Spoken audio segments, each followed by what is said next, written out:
Hi everyone, I'm Andrea. I'm a designer with Cabinet Creations, and I actually happen to be married to the guy you typically see in these videos. The kitchen you normally see in the backdrop is our kitchen, and today I wanted to talk about 5 things we did to take our builder grade kitchen to a designer kitchen. And the first thing that we did was add these ceiling beams that you see here.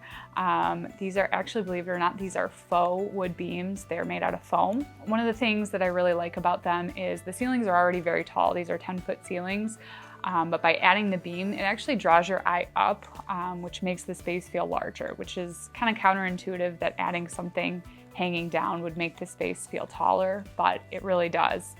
Another thing I love about them is just the architectural detail they add. I was really drawn to like a more textural kind of rough sawn, reclaimed look when I was deciding on the beams that I wanted to do. And so I really think that that just kind of warms up the space.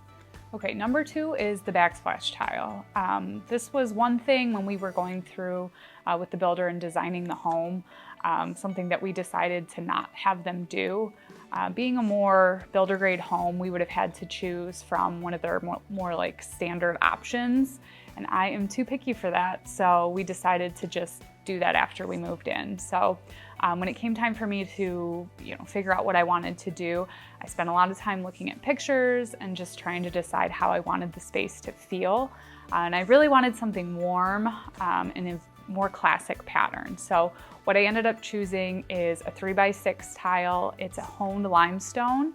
I love the warmth of the natural stone. I think it just really brightens up warms up the kitchen. The cabinets, being a more stark white, I really wanted to add some life to that.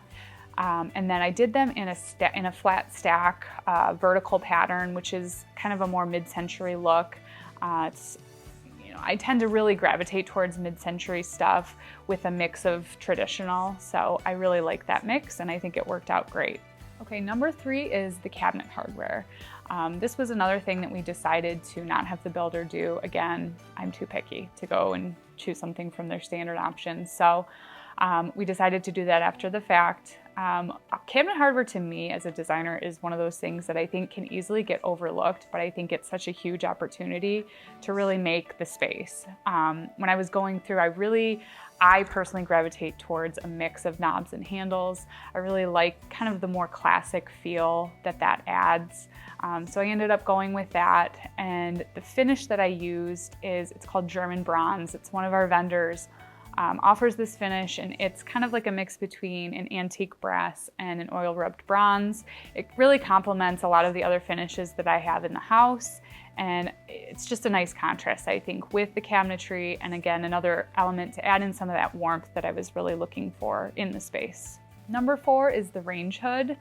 This house, being a more builder grade house, it came with a chimney style stainless hood, which was actually very nice. I just had my heart set on a more box style contemporary hood.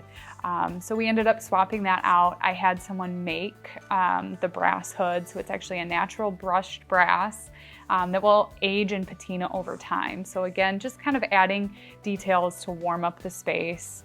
And just another thing I really love about it is the juxtaposition that it has between the more traditional molding at the top of the cabinets and then the sleekness of the hood. I just love that contrast. Okay, number 5, last but not least, was our island countertop and the kind of like paneling details on the side.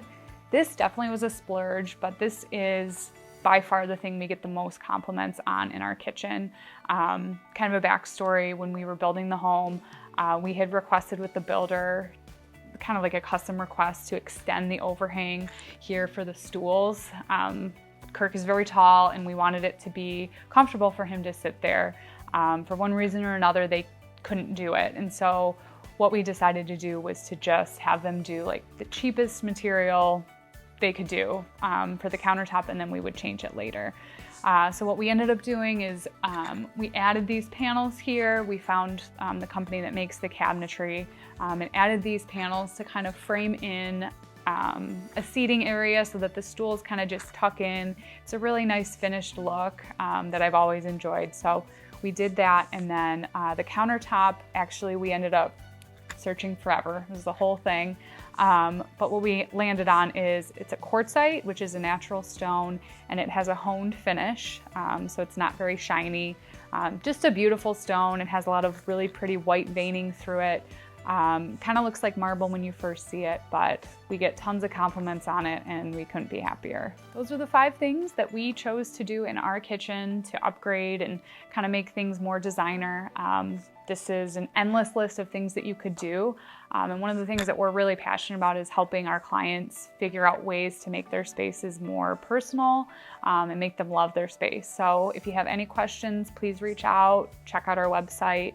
We'd love to help.